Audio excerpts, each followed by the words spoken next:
General Kaguta Museveni has directed the criminal MUHOOZI to block each and every internet service from Starlink. Now it's very clear that internet is going to be switched off during elections.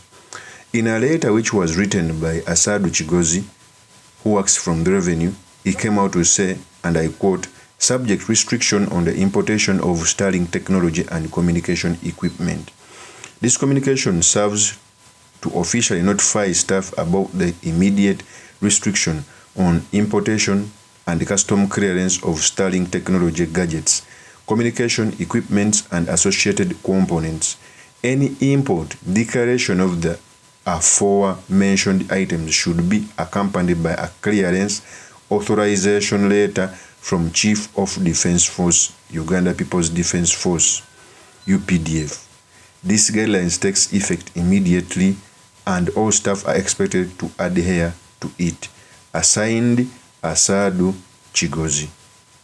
So when you see that letter from the revenue saying that the CDF in this position is none other than Museveni's son MUHOOZI, that if you want to import any internet service, the gadgets from Starlink, you should get a clearance. It shows you how the regime has stooped too low, and it shows you that there are some indications that internet is going to be switched off. So the purpose of this video, I've come to analyze this issue, but also give you the reason as to why the regime is in the panic mode to an extent of trying to twist the internet service, what it means for our politics, and most importantly, the study materials we can learn from the politics of our nation. But before I do this, I want to let you know that if you're new to this channel, please subscribe. And if you are watching this video from a different platform, please head on to YouTube, type in Sula Mawagali. There's a lot of content of this nature. If geopolitics and economics is what you want, this will be definitely the right channel for you to subscribe to.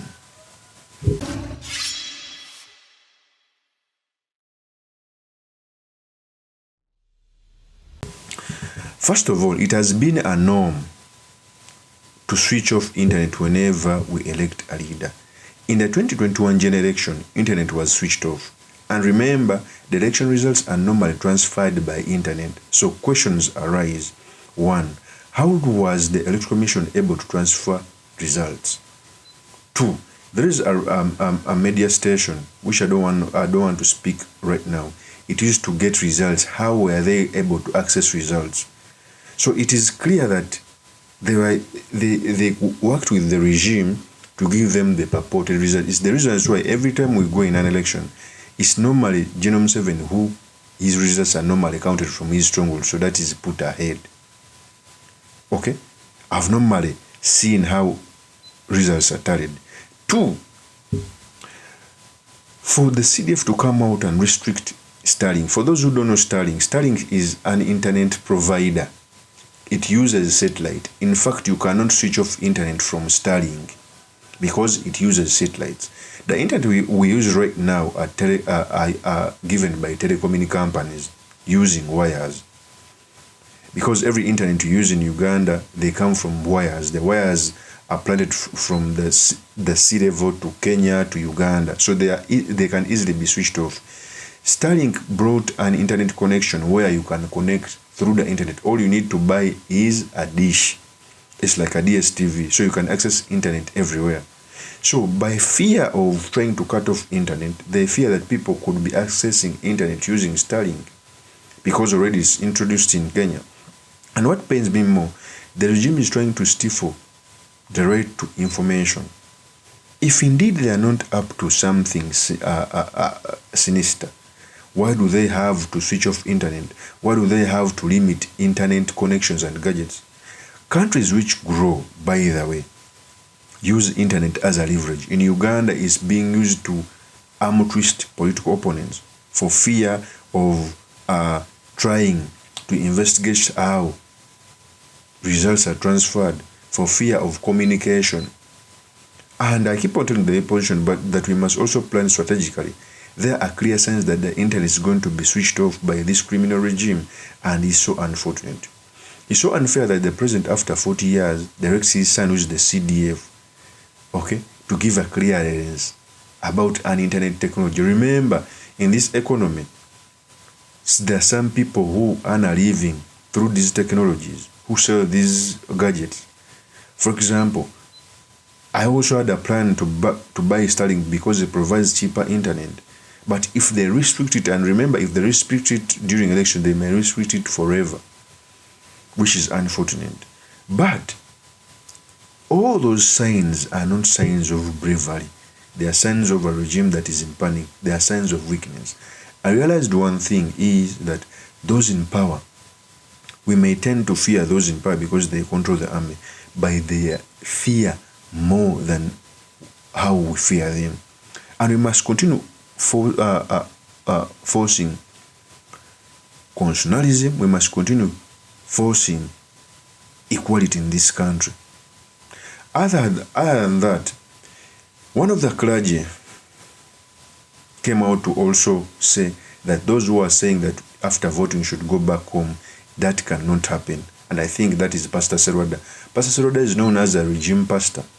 When he comes out to also go against what General MUHOOZI came out to say, it clearly shows you that we are having a paradigm shift in the body politic of our country. In fact, Serwada said these statements. Here is the tape. Awuliddewo abagamba nti bw'obala okuba akalulu vaawo gendaka naye olunaku olw'okuwummula olw'obwerende mu ggwanga ng'olw'okuba akalulu luba lwakuwummula tebaayo ofiisi nzigule era bwe zibaayo tukisabye gavumenti kati olwo olunaku baggalewo ofiisi abantu bagende gye bazaalibwa oba gye babeera oba gye bakolera bakuba obuki obululu balonde bonna abantu baweebwa chance okulonda naye nze akalulu kange njagala kutuulako bali nga wali mita nga 2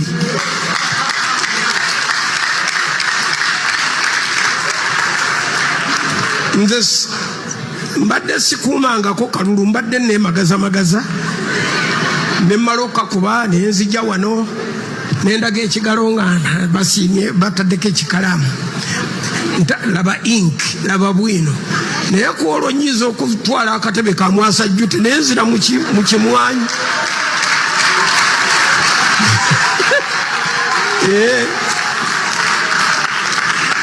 mujja kubba ka mulala akange nkulabe ng'okasoolamu. That is Pastor Serwada coming out to say that he has to keep his vote. For me, I feel happy whenever leaders of religion with a voice come out to speak against the ills of those who want to abrogate our constitution. By the way, Serwada is a regime pastor. Speaking against the ills doesn't necessarily mean that you have to support Chagulanyi. But speaking against the ills, against those who want to abrogate the constitution, shows that we are having a paradigm shift, that we must stand for equality and constitutionalism. If people are beaten and those with the voice keep quiet, it means that even up to now, cultural institutions from Busoga have not spoken, Tor have not spoken, Bunyora have not spoken, Atista Acholi they spoke, okay? Lango have not heard. Those have voices. Things tend to change if those with a voice, cultural institutions, religious leaders come out to speak what goes wrong in our country. Speaking against the ills, most especially when you hold those offices, doesn't necessarily mean that you support Chagulanyi or the opposition, but it means that you put the country first. So it shows you that as a country, we must continue getting bold and fight for our rights and fight for our constitution. Of course, that's my opinion. Remain yours truly, Mr. Makindi. Kabye Sulaiman Mawagali. I'll see you on another one. Peace.